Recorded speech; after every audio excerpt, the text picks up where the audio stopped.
Hi folks, I'm Alan Watt and this is Cutting Through the Matrix on January the 11th, 2013. For newcomers, I always suggest at the beginning of the show, even though most folks skip this part, but I do suggest that you make use of cuttingthroughthematrix.com website, lots of free audios for download and transcripts as well for print up, and all the sites that you'll see listed on cuttingthroughthematrix.com, and go into Alan Watt Sentinel.eu for transcripts for print up in other languages. And remember too, you are the audience that bring me to you. This is the bit everyone skips, of course, because I do it at the beginning of every broadcast. But the fact is, the people who support me are the ones who are supposed to listen, and very few actually do. It's been the same people all along, and many people, believe you me, many people across the world are into the sites every single day. And in fact, it changed the whole avenue of even the Patriot movement quite a few years back, the information that came out here. And it's up to you, the listeners, to help me keep going by buying the books and discs at cuttingthroughthematrix.com, and also supporting me through donations. So I'd really appreciate it if you try to do so. Remember, from the US to Canada, you can still use personal checks, and you can still use international postal money orders to Canada, and you can use PayPal or send cash. And across the world, you've got Western Union, MoneyGram, and PayPal. And straight donations are really, really welcome in these inflationary times. And what I do is I go through the history of the system we're born into and how it developed, and the various power groups that were working during your lifetime and before you were born to bring in a type of world society run by what they thought were professional people, rather than just allow people to go to school and pick the occupation they wanted. They wanted a planned society that included who would get born, who would not get born, according to society's needs. And a powerful, wealthy elites were running this whole show, still are today. And they set up their central banking systems, private banks. These central banks all work under the International Monetary Fund. They set that up too. The same organization set up the Bank for International Settlements to manage all these central banking systems of the world. And if you own the money supply, or even the production of money, printing of it, whatever, then you own everything else underneath it that runs on money. Forget prime ministers and presidents. They give you your prime ministers and presidents, and even their own particular historian from the Royal Institute for International Affairs, Carol Quigley, mentioned that the Royal Institute for International Affairs has picked the presidents and prime ministers for the last 100 years. And that's not joking, folks, across the whole world. So this is to bring in a world society and modernize it, as I say, by having experts run our lives for us. That's our thoughts, our opinions. It's all given to you. You don't arrive at your own conclusions. You're guided to conclusions. It's a technique, very simple technique, very simple science, ancient science at that too. And it's taught even in philosophy. If you understand philosophy, you can see how the techniques of getting you to agree are used still today. Look at Plato and his dialogues, etc., and how you convince the person you're having a dialogue with to come to your more reasonable point of view. Once you do that, you move on to the next reasonable point of view until they got you in the bag. That's what they do on talk shows, on television as well. They do the same technique to try to set you up and try to make a laughing stock out of you too. But you can't go along with them because it's a well-used ancient technique of setting you up, as I say, and making a fool out of you. That's the whole idea of it. So you can't go along with them. So you're living in a society now that is using science in a big way, TV, internet, everything. And internet, believe you me, is not free of these characters too that run our minds for us. Back with more after this break.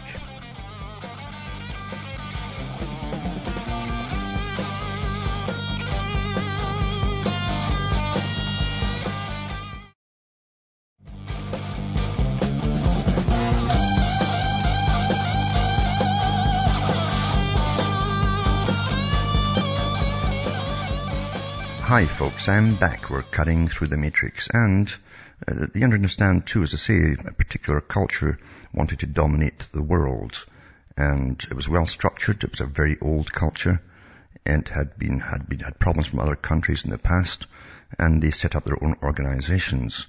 and their own methodology of stopping what they saw was repression of their own people. And then they sent out Freud, actually. Freud was there, who said that he would bring a plague to America. And the plague was psychoanalysis based on basically sexual repression. And that was his theory, of course. But it was really a political tool or a social tool. He claimed that it would stop certain types of harassment against certain peoples by unleashing their sexual desires. He said that the reason that the West wasn't up to being taken over in a sense, and taken over he meant too, was that they were too repressive in their sexual desires. Therefore, they would liberate the sexual energy, and that would stop it. In other words, it was to destroy the dominant cultures he was talking about. That's what it's for. But look where we are today. And talking about destruction of dominant cultures, this is from the BBC, of course, and it's from Jimmy Savile, the guy the big perv who got away with it for such a long time because he was a procurer. He procured children for gangs. Even this particular report tries to say that they can't find any evidence of a particular organized child porn gang or anything like that. But of course, we know for other articles that came out that he definitely was in charge of a big porn gang for very wealthy and very distinguished people, put it that way. But it says this is the final report, and it reveals decades of abuse, which we already knew. Adults and children, including a boy of 8, were abused by Jimmy Savile. A report detailing allegations over 50 years has revealed. Now, remember, you can't get away with 50 years of this working at the BBC and for all these so-called charitable groups without them knowing what you're up to. And of course, they did all know what he was up to. Many have come forward who worked in these institutions, even had keys to the hospitals and so on, and he would go up into and diddle the children in their beds, for God's sake, you know. It says police and the National Society for Prevention of Cruelty to Children, who also no doubt were all quite happy to get cash flowing from Savile to them too, you know, outlined offences by the late presenter at venues including 13 hospitals and a hospice. Some 214 crimes were recorded across 28 police force areas, including 34 of rape or penetration, the report said. The CPS apologized for missing the opportunity to prosecute Savile in 2009 when he was still alive. No, they couldn't prosecute him then because it would have opened a tinder keg, basically, of all the other sirs and lords up there that he was mixing with. That's why they didn't want to do it during his lifetime. The Metropolitan Police said the victims' accounts painted a compelling picture of what were widespread sexual abuse by a predatory sex offender, said Commander Peter Spindler, who was leading the investigation, and said Savile had groomed the nation. That's a good term. The TV and the BBC and Savile, along with a lot of other trash that they were throwing out at the public at that time, a la Freud, in other words, to destroy, and liberate the sexual revolution, they groomed the nation, you see, so the predators could work on everyone. The NSPCC said Savile had been one of the most prolific sex offenders in its 129-year history. No, he's only the most prolific that they've actually caught. Well, they didn't catch, and he's dead, isn't he? Because there's lots more. I've read some articles here in the past about some of the lords who have strange proclivities, who even like to get young boys off the street and have them poop over glass while they lay underneath it. I've read these from Mainstream on the air. That's Britain for you. Anyway, he's a former BBC presenter of Top of the Pops and Jim Will Fix It, who also worked as a Radio 1 DJ, and received a knighthood in 1990, died at age 84 in October 2011, a year before the allegations were broadcast in an ITV documentary. Revelations that Savile had sexually abused children prompted hundreds of victims to come forward, including those who said they were attacked on BBC premises and a number of other institutions. By the way, he wasn't the only one who was at it in the BBC. Other young people who took part in the BBC programs also were raped there by others in the BBC. That's also been disclosed. But remember, the BBC is a British Broadcasting Corporation. It's the mouthpiece of those who rule Britain, and it's taxpayer funded. They give you the culture or the degradation of culture, depending how you want to look at it. And it says that the NSPCC Director of Child Protection Advice and Awareness, Peter Watt, said the sheer scale of Savile's abuse over 6 decades simply beggars belief. He's without doubt one of the most prolific sex offenders we've ever come across, and every number represents a victim that will never get justice now that he's dead. The Giving Victims a Voice report set out to findings of Operation U-Tree, which launched 3 months ago to investigate the Savile abuse claims. So it says Savile offended at 13 hospitals, including Great Ormond Street, with one offence recorded at Wheatfields Hospice in 1977. A total of 14 offences were recorded in relation to schools. He went to orphanages, by the way, too, including Jersey, and what a scandal that place is. Savile's youngest victim was an 8-year-old boy, and the oldest was a 47-year-old woman. The earliest allegation is from 1955 in Manchester, and the last is from 2009. Offences were carried out at the BBC between 1965 and 2006, including at the last Top of the Pops recording. You actually see him grabbing or putting a hand up someone's skirt there, you know. Peak offending took place between 1966 and 76. A total of 450 people have made sexual abuse allegations against Savile since October, of whom 73% were under 18, with most aged 13 to 16. There's no clear evidence he operated in a paedophile ring. Actually, there is, although whether he was part of an informal network is still being investigated. Well, they can't go any higher than that because it would destroy you understand, all governments are the same. They'd rather repress stuff at the top when there's scandals, because the people will lose confidence in the government. That's what they always say. So they repress it all, which makes it continue, you see. Anyway, the Health Secretary, Jeremy Hunt, says, we want to know that we have the right procedures in place. In response to the report, the BBC said it was appalled some of the offences were committed on its premises and restated a sincere apology to the victims of these crimes. The report also revealed 16 offences were committed at Leeds General Infirmary, the hospital, between 1965 to 95, and 22 at Stoke Mandeville Hospital between 1965 to 88. Only one offence was committed at each of the following hospitals, then they named them all, psychiatric hospitals and everything, and high security ones as well.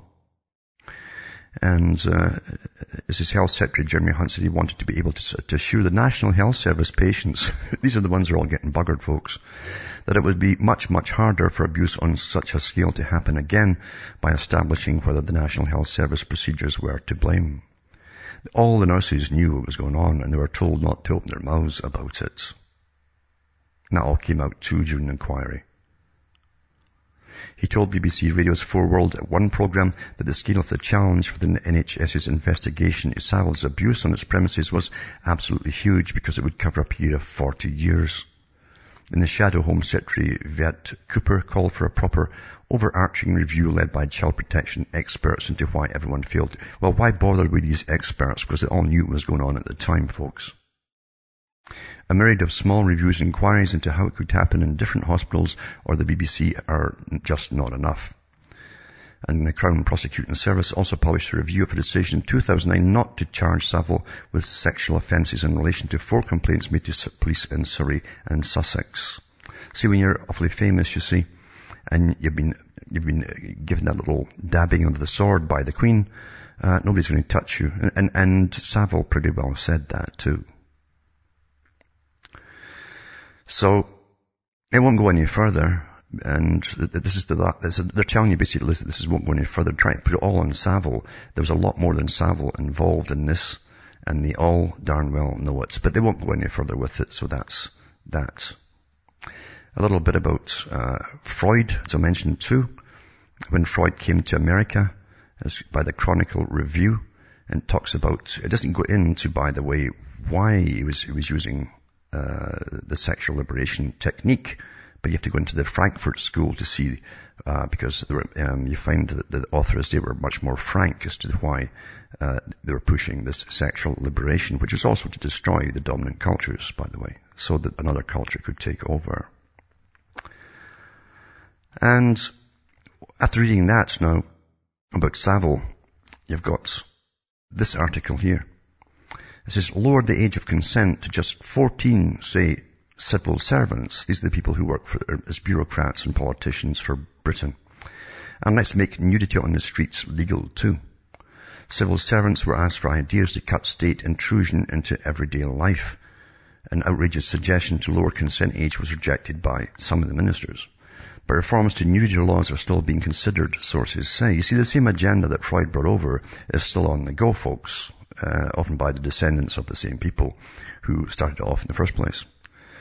Lowering the age of consent to 14, allowing public nudity were amongst the suggestions made by officials drawing up new laws on personal freedoms to destroy what's left of whatever culture you have.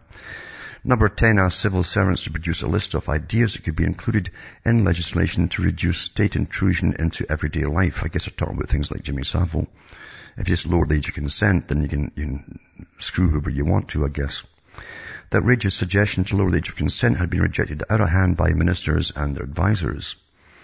This is what sources said: reforms to nudity laws which would give men and women the right to wander naked on Britain's streets and beaches without fear of arrest were still being considered. Men bathing naked on a beach not designated for naturism or appearing near in other public areas can face prosecution under the 1824 Vagrancy Act, which makes it illegal to expose the male person, and women can be charged under the Public Order Act. In a joint appearance at Downing Street earlier this week, David Cameron and Nick Clegg revealed that a new freedoms bill, oh, what a nice name for it, would be among key priorities for the next 2.5 years of coalition government. This is the most important thing on their agenda. Eh? Can you believe this, folks? See, society has been gone, your culture's gone, and they're not finished stamping it into the mud yet. Back with more after this break.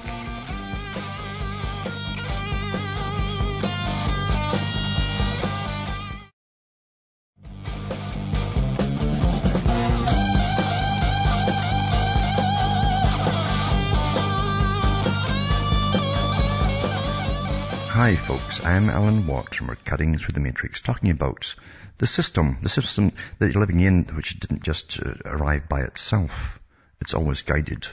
Culture and cultural change is always guided, with big money too. But it goes into the history of the Sexual Offences Act and so on. And so in 1875, the Offences Act Against the Persons Act raised the age of sexual consent from 12 to 13 in Great Britain and Ireland. That only came about because royalty at one time used to marry so young. 10 years later, the Criminal Law Amendment Act raised it to 16. And now some libertarians have argued that the law should be reformed as it was routinely flouted, with 40% of teenagers becoming sexually active by the age of 15. Well, they are now because they all watch that television that's got a massive agenda behind it. The Liberal Democrats are leading on the bill, and people were in shock. With everything that's going on with Jimmy Savile, you don't need more than 2 brain cells to realize how toxic this is. Academics who have proposed that the age of consent could be reduced from 16 to 14, but only for young couples who are less than 2 years apart in age to prevent paedophile relationships. Well, that wouldn't stand up in court if you got them sexually active then at a very young age. It wouldn't stand up in court. According to organizations such as the International Child and Youth Care Network, an age of consent of 16 criminalizes more than half the teenage population because, you see, they're all told what to do by their television and music television and all the rest of it. All you see is sex, sex, sex, sex, sex. It makes it hard to give them proper advice and support to prevent diseases, unwanted pregnancies and abuse. One conservative source said the Prime Minister had been appalled to discover that lowering the age of consent had ever been considered. Well, they should take a little survey of who works for government, shouldn't they? I wouldn't be surprised with the results. And the Liberal Democrats are leading on the bill, and people are in shock. And it says there's some sensible stuff in the bill, such as making it easier to get permission for street parties and other public events. How these other ideas ever came to be put down on paper is beyond comprehension. That they're bonkers, and we insisted that they were abandoned. Liberal Democrat sources insisted it was categorically untrue that the party had in any way been pushing the idea on sexual consent. What a joke. Of course they have been. So anyway, that's the ones who are put in power, or they put themselves in power by the real power that runs the world, to destroy your cultures, folks. And they're pushing, as always, so you're totally defunct. You understand, you have no idea how contaminated your mind becomes with television. Someone sent me some links recently to the comedy shows in the US. I think it's Comedy Central, some of them. And literally, here's all these adults giggling and laughing at what used to call fart jokes. Fart jokes are popular between young boys, between the age of 5 and maybe 10 at the most. So they're still stuck at that age of perversion, basically, a simple perversion. And you're supposed to grow out of it as you get older, but the comedians there don't seem to have got out of it with the stuff that's coming out of their mouths. But that's part of the cultural destruction as well.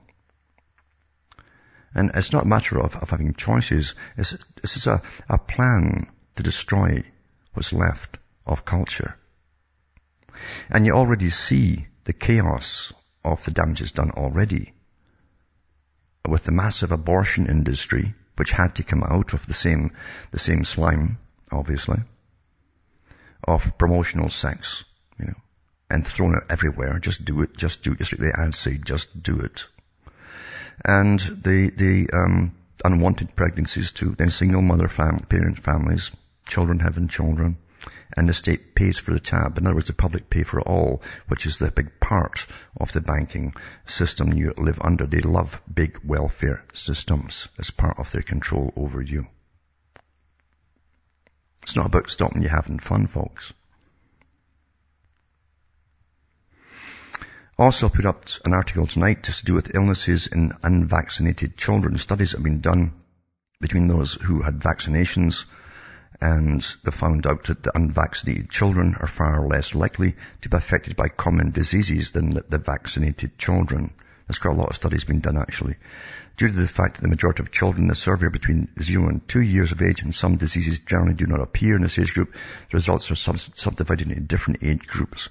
And you can see that by clicking on the chart. And it goes into all the effects of those who've had vaccinations versus unvaccinated. And the vaccinated end up having massive allergies. They have neurodermatitis, and they've got asthma, and many other problems too. The unvaccinated ones don't. So I'll put that article up tonight. I've got 2 or 3 to put up on that. In fact, I'll put that up too. And also, a rogue virus in the vaccine, early polio vaccine, harbored virus now feared to cause cancer in humans. I've mentioned that before. The other night I put up one by the man who spearheaded. He was the pioneer for vaccine creation for all the big companies. And you'll hear him himself talking about it on YouTube. That they knew they were putting all these cancer viruses, especially in the polio vaccine. Not just a polio vaccine, by the way. They're in pretty well every kind of vaccine that's out there, because they grow a lot of these viruses on human tissue. And the human tissue they prefer is actual cancer tissue, like the HeLa tissue. And that's ultimately mushed up in a blender, and they try to get the pink bits out so you're not disgusted, and then inject it into you. And that's how simple vaccination really is. Now, Canada is no different than other countries now, but the filth we watch on television and the effects it has on the minds of young people. And they're getting rape cases now. Now they're attacking young men. Back with more after this break.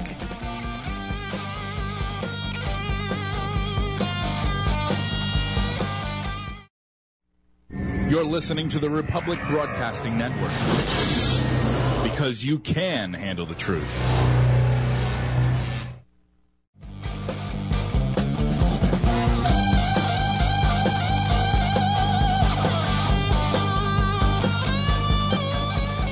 Hi folks, I'm Alan Watt, talking about the sexual assaults that go on. And of course the big thing is also homosexual assaults and paedophilia assaults, because it's happening more commonly. And I think it was earlier this year, last year there just passed in Nova Scotia, they had men attacking young boys there for sex. And now they've got it happening in the West Coast in British Columbia. It says Prince George Mounties have arrested 6 suspects. These are gangs of them now, in connection with what they describe as a horrific sexual assault. They left one boy in hospital earlier this week. Officers received an anonymous tip Monday directing them to a local apartment building where they found the victim lying unconscious in a snowbank. He was taken to the University Hospital of Northern BC for treatment, where he remained in serious but stable condition Thursday night. This is a very disturbing investigation, Corporal Craig Douglas said in a statement. We'll do everything to find those responsible. They believe the boy, whose age has not been released, was lured to the apartment before being beaten and sexually assaulted by a group consisting of both youths and adults. There's also females here too.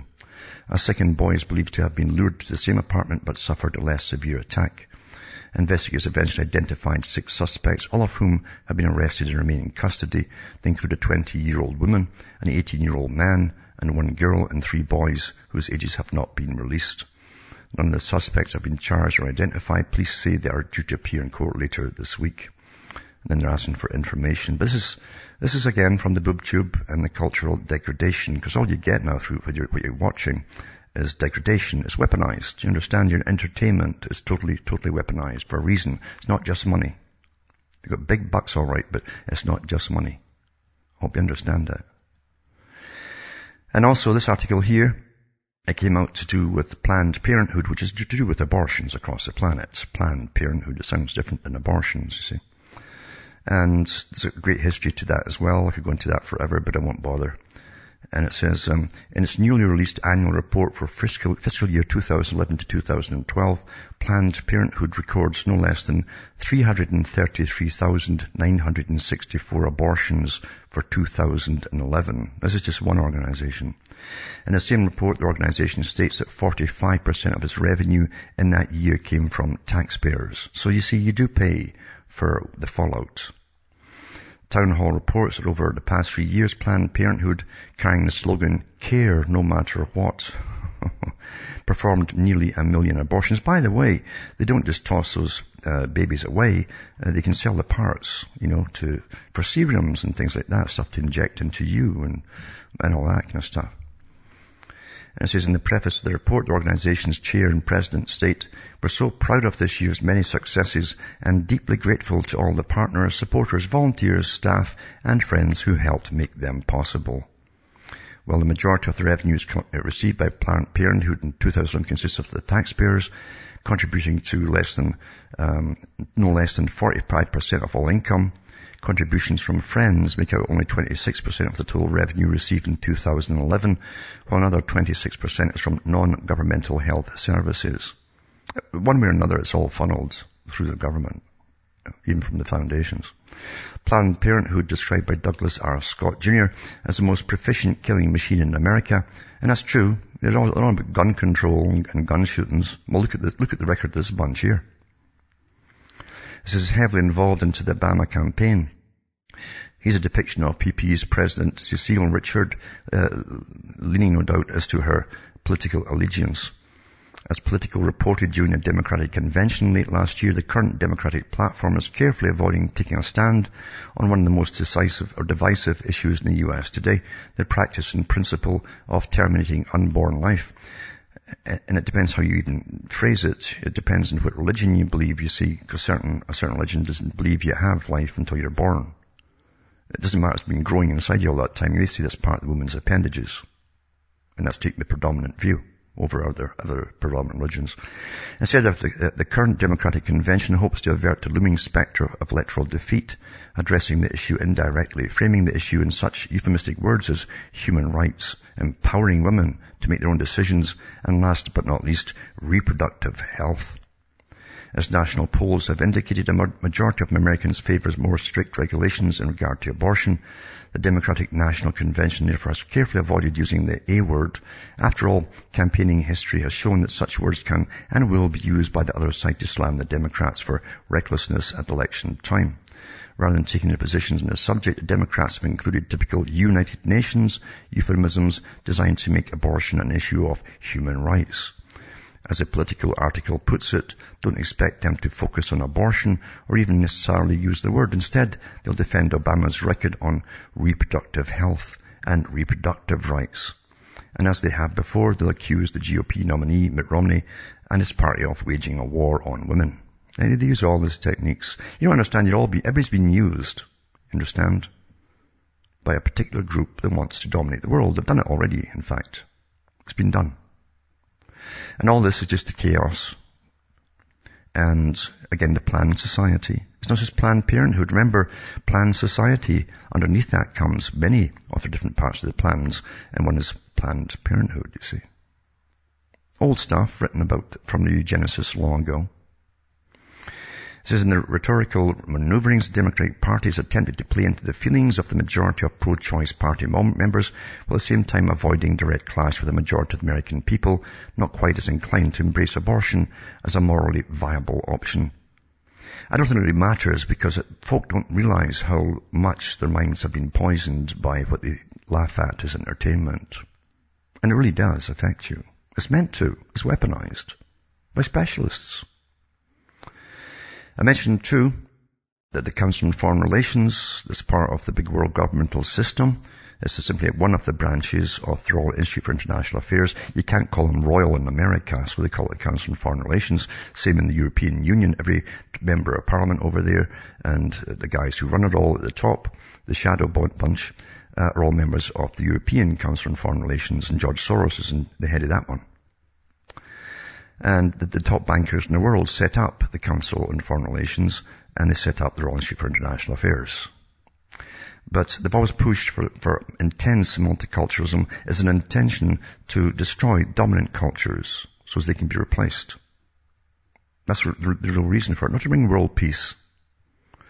And you look at the history of U.S. immigration. It's quite amazing to look at the records and who was fighting what and who came up against it and tried to get it all through. And generally was successful for change. U.S. immigration reform will happen at last, it says. This is from the CFR's website by Richard N. Haas, who's the president of it. It says, in the November election have many consequences, but few may be as profound as its impact on the likelihood of immigration reform. So at last, it says. Why? It has a good deal to do with domestic policies and politics. 1 out of every 6 Americans has some at least Hispanic heritage. The Republican Party will not continue to be a national party able to compete successfully in presidential elections unless it embraces a more open approach towards immigrants and immigration. It doesn't hurt that 2 potential Republican nominees in 2016, the former Florida Governor Jeb Bush and current Florida Senator Marco Rubio, are strong advocates of just such change. Understanding the consequences of immigration reform for the U.S. requires unpacking the issue into its 3 essential components. The first, illegal entry, has largely been resolved, the result of increased vigilance at borders, a slowed economy that offers fewer jobs, and smaller family sizes in Mexico that leaves fewer young men wanting to come to the U.S. The second dimension is the most controversial, the state of the 11 million people who have entered or have remained in the country illegally. Forcing them to leave or self-deport, as Romney's put it, is not a serious option, but forcing these men, women and children to live in the shadows is inhumane and limits what they contribute to U.S. society. So anyway, it's a rah-rah thing for opening up the floodgates. It's not just Mexico they're talking about either. If you look into the records and the history of what the CFR actually is, most folk don't bother looking into it.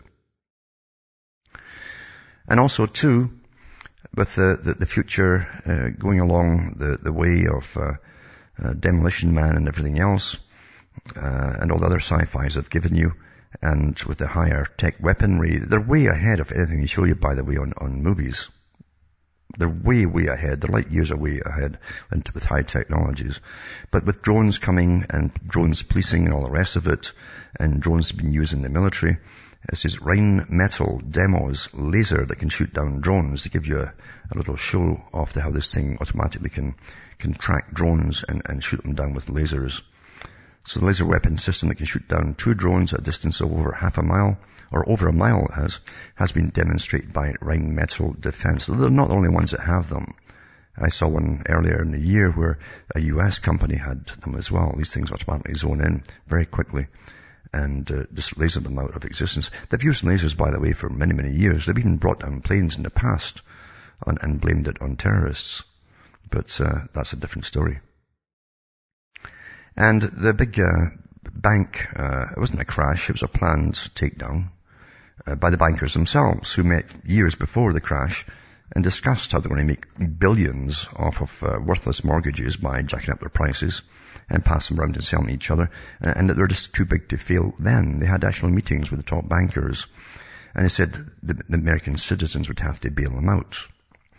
So they knew what they were doing as a strategy, and it was also to get you into more poverty, to the same bankers, by the way, and they would be the bosses over you, which has happened, of course. They've been the bosses over you for an awful long time.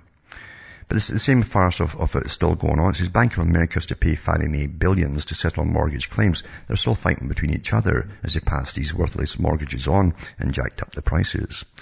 So the Bank of America has agreed to pay U.S. government mortgage agency Fannie Mae $3.6 billion to settle claims relating to residential home loans. In addition, it's agreed to buy back 30,000 mortgages for $6.75 billion and pay a further $1.3 billion in compensation. It's just amazing that all those folks ended up in the streets And the bankers somehow still have titles to all the homes. Quite something, eh? Isn't it something? Also, this article is called The Art of War, Netanyahu's Black Line.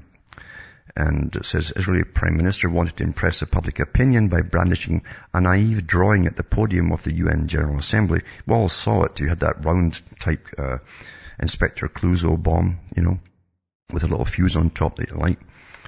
It says on September 27th, to accuse Iran of developing a nuclear bomb, but his approach backfired. He only succeeded in demonstrating the emptiness of his arguments and made it clear to everyone that he had much to hide, it says.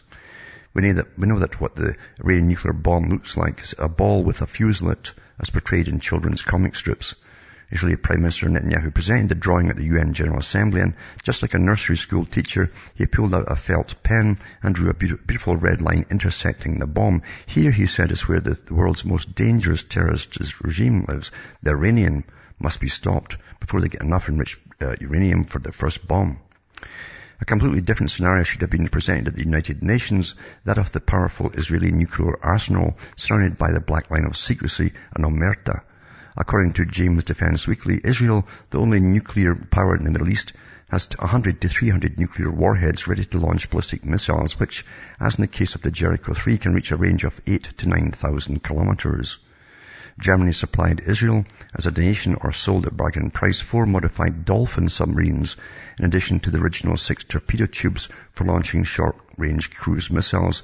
Each vessel has been equipped with 4 extra tubes for nuclear-armed Popeye turbo cruise missiles with a range of 1,500 kilometers. Israel's German-built submarines are extremely quiet and can remain submerged for over a week. They're currently cruising the eastern Mediterranean, the Red Sea, and the Persian Gulf, ready around the clock for nuclear attack. The US, which has supplied Israel with more than 350 F-16s and F-15 fighter bombers, has pledged to provide at least 75 dual-capable nuclear and conventional F-35 jets. The Pentagon, which withholds access codes to F-35 software, even from countries such as Italy involved in its construction, will nevertheless make them available to Israel so that they may integrate the F-35 in its own electronic warfare systems. The Pentagon will also give priority to training of Israeli pilots, preparing them for nuclear attack with these 5th-generation fighters. Israel, which unlike Iran continues to refuse to join the Nuclear Non-Proliferation Treaty, will not admit that it possesses a nuclear arsenal whose existence is recognized by the International Atomic Energy Agency, while suggesting threateningly that it has and that it can make use of it. Currently, it also refuses to participate in the conference for the establishment of a nuclear weapons-free zone in the Middle East, for which Iran has signed up.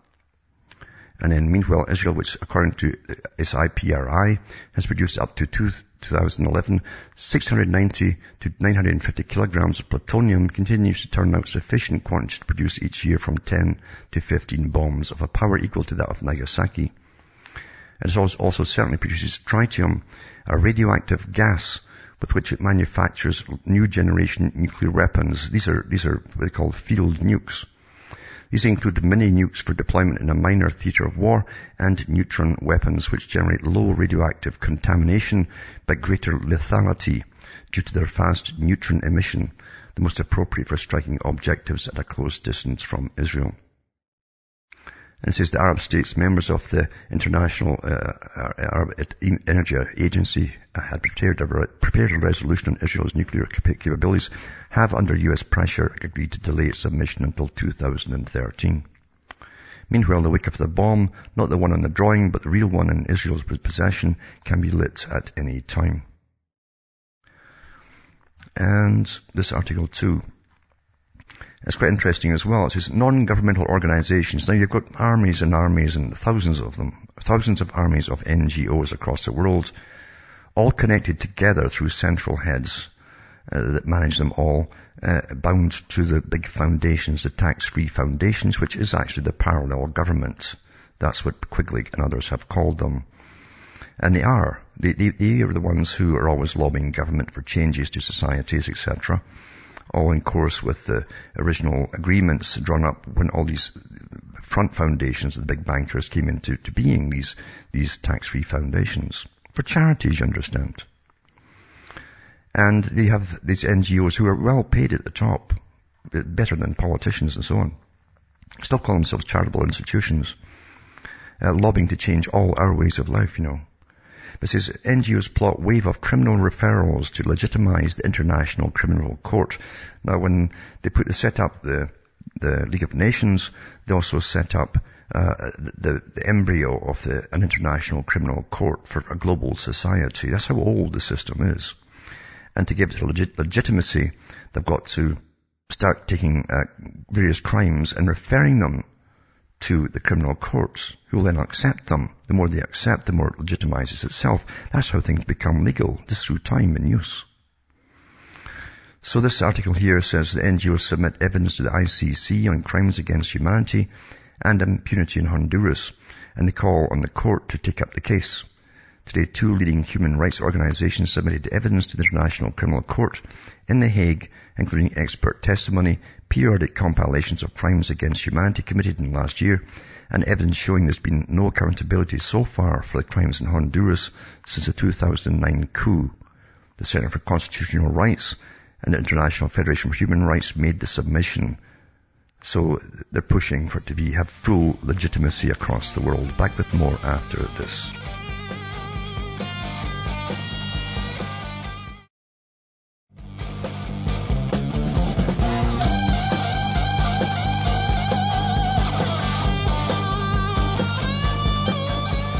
Hi folks, I'm back. We're cutting through the matrix. And also, it's interesting the doublespeak that's used as we're spied upon by the Big Brother. And this article here is to do with the Perfect Citizen program. It sounds awfully nice. It's like Planned Parenthood. It's planning. Planning's a good thing, isn't it? But it's a Perfect Citizen program. And it says Epic obtains documents on NAC Perfect Citizen program. The Electronic Privacy Information Center has finally obtained documents in the Perfect Citizen program run by the National Security Agency, which is the NSA, which monitors private computer networks in the US. So once we're spying on you all, call it the Perfect Citizen program. The program, which the NSA claims is an effort to increase domestic cybersecurity, sounds much like proposed legislation reported in February of 2012. The link is here for that too. But this has been done without any such authorization, although Obama was reportedly considering the implementation of cybersecurity measures by executive order. The NSA has increasingly shifted their focus towards cybersecurity and digital communications with the construction of a massive, heavily fortified $2 billion spy complex and a close relationship with Google, which we'll probably never know the details of thanks to a US appeals court. Well, Google is part of the NSA British system as well. American-British system. Actually it's not even American-British, although that's where they are often referred to. The Perfect Citizen program was revealed to the American public by a story published in the Wall Street Journal, July 8, 2010. The program was supposedly just in the planning stages at that point and would include sensors in private computer networks which would only be activated by unusual activity and wouldn't constitute persistent monitoring. However, when the Wall Street Journal gained access to the internal emails from Raytheon Corporation, the contractor awarded the secret contractor worth up to $100 million, according to sources familiar with the Perfect Citizen, though the documents seem to indicate the contract is worth up to around $90 million. It was revealed that the Raytheon didn't see it as such. One email stated, Perfect Citizen is Big Brother. Unsurprisingly, Raytheon refused to comment on the find. The newly released documents, and all the links are on this article, which I'll put up tonight at cuttingthroughmatrix.com. It says, obtained through EPIC through a Freedom of Information Act requests are heavily redacted with large portions of paragraphs removed from many of the 190 pages released by EPIC on January 2, 2013. The documents reveal a justification for Perfect Citizen, namely that the prevention of a loss due to cyber or physical attack on sensitive control systems like large-scale utilities or recovery of operational capability after such an event is crucial to the continuity of the Department of Defense, the intelligence community, and the operation of SIGINT, that's Signals Intelligence Systems, according to EPIC. Well, the NSA has claimed that Perfect Citizen is nothing more than a research and development program. When the program was first revealed, the newly released documents paint a different picture.